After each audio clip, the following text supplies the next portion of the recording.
Hello बच्चों, कैसे हैं आप सब। मैं सुचित्रा आज आपके लिए एक इंटरेस्टिंग स्टोरी लेकर आई हूँ। स्टोरी का नाम है कौवा और दुष्ट सांप। तो आइए शुरू करते हैं स्टोरी। एक बार की बात है, एक जंगल में किसी पेड़ पर कौवे का एक जोड़ा रहा करता था। वे दोनों खुशी खुशी उस पेड़ पर जीवन बसर कर रहे थे। एक दिन उनकी इस खुशी को एक सांप की नज़र लग गई।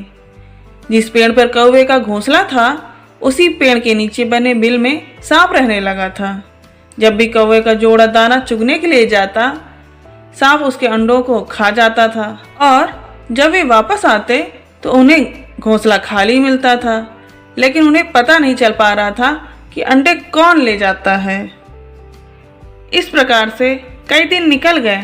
एक दिन कौवे का जोड़ा दाना चुगकर जल्दी आ गया तो उन्होंने देखा कि उनके अंडों को बिल में रहने वाला एक सांप खा रहा है।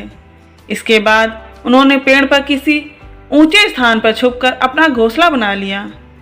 सांप ने देखा कि कौवे का जोड़ा पहले वाले स्थान को छोड़कर चला गया है, लेकिन शाम होते ही दोनों वापस पेड़ पर आ जाते हैं। इस प्रकार कई दिन निकल गए। कौवे के अंडों में से बच्चे निकल आए और वे बड़े होने लगे। एक दिन सांप को उसके नए घोंसले का पता चल गया और वह कौवे के जाने का इंतजार करने लगा। जैसे ही कौवे घोंसला छोड़कर गए, सांप उनके घोंसले की ओर बढ़ने लगा, लेकिन किसी कारण से कौवे का जोड़ा वापस पेड़ की ओर लौटने लगा।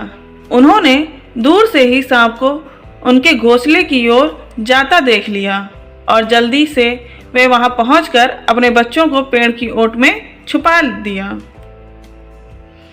सांप ने देखा कि घोंसला खाली है तो वह कौवे की चाल समझ गया और वापस बिल में जाकर सही मौके का इंतजार करने लगा।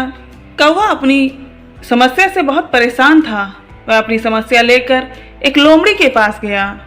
लोमड़ी ने उसकी बात को सुनकर उसे एक योजना बताई। कौवा उड़कर जंगल के बाहर बने एक राज्य में चला गया। वहाँ एक सुंदर महल था।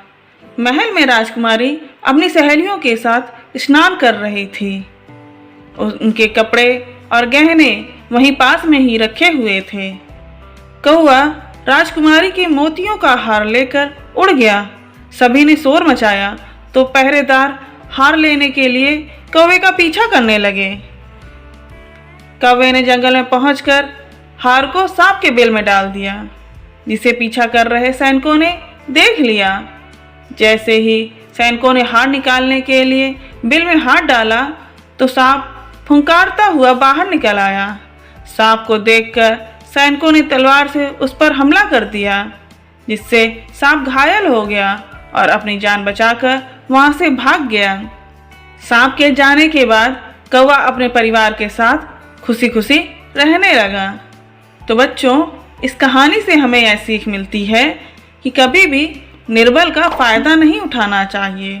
साथ ही मुसीबत में समझदारी से काम लेना चाहिए। Thank you.